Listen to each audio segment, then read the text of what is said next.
With very few days left for the greatest event of the year in Goa, the 18th Solemn Exposition of Sacred Relics of St. Francis Xavier, not only the people of Goa, but also the faithful devotees of St. Francis Xavier across India and the whole world are excited for this great spiritual event. In anticipation of this upcoming event, exploring the remarkable life and achievements of St. Francis Xavier is both timely and inspiring.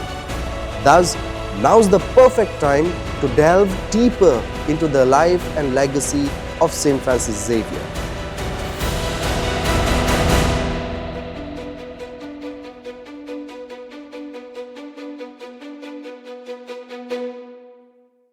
Jesus Christ sent out his disciples to preach the gospel, and he gave them authority to heal the sick, to cast out demons, and work wonders. Throughout the history of Christianity, we see that all the holy men and women who were zealous about proclaiming Jesus Christ could work miracles in his name. St. Francis Xavier, whose heart was burning with love for Christ, was no exception. During his missions, there were many occasions where miraculous events happened.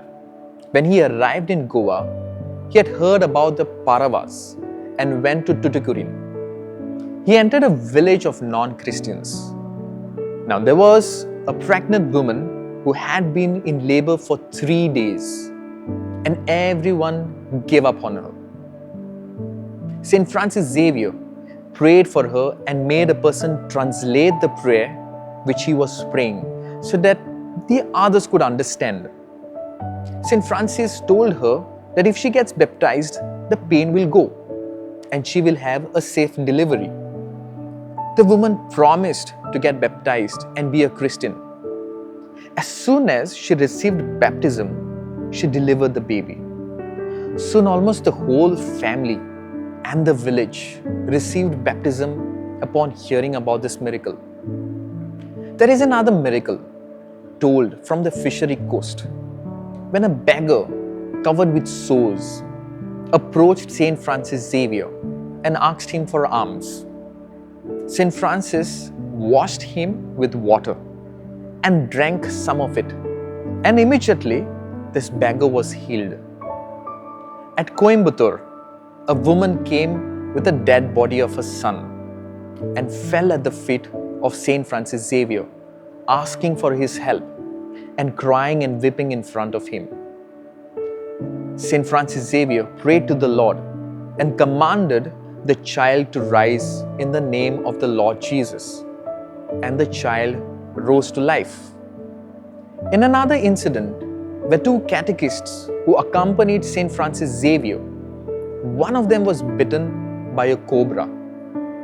St. Francis Xavier took spit and made a sign of the cross and prayed for this young man to survive. And that man survived the venom. Francis Xavier is said to have raised 4 persons from the dead at Manipur, Bhutan, and Ceylon. He is also known to perform miracles at Kagoshima in Japan, where he is said to have healed a Japanese lord's daughter. The Lord was also known as Tunda, or the Lord of Bronzes. Whether in his life or even after his death, miracles attributed to St. Francis Xavier continue to happen.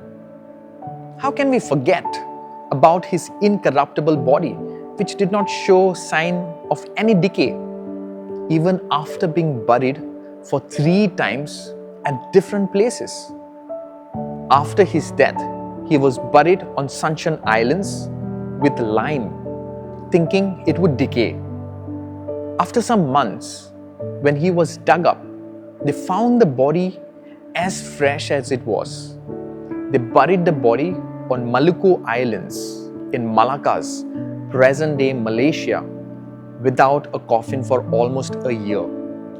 Yet his body did not decay. They then decided to get his body to Goa. Now, on the way to Goa, they halted at Bhatkal. There was an admiral's wife who was very ill. she heard that the saintly priest's body was being brought, and she ran to the harbor and met the people bringing the body. She touched the body and she was immediately healed. The sacred relics of Saint Francis Xavier, or his body, is not a mummy.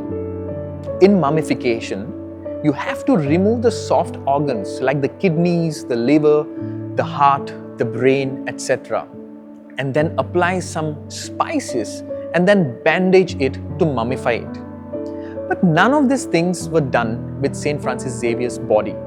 In fact, we have records that his internal organs were removed in 1636. That's almost 80 years after his death.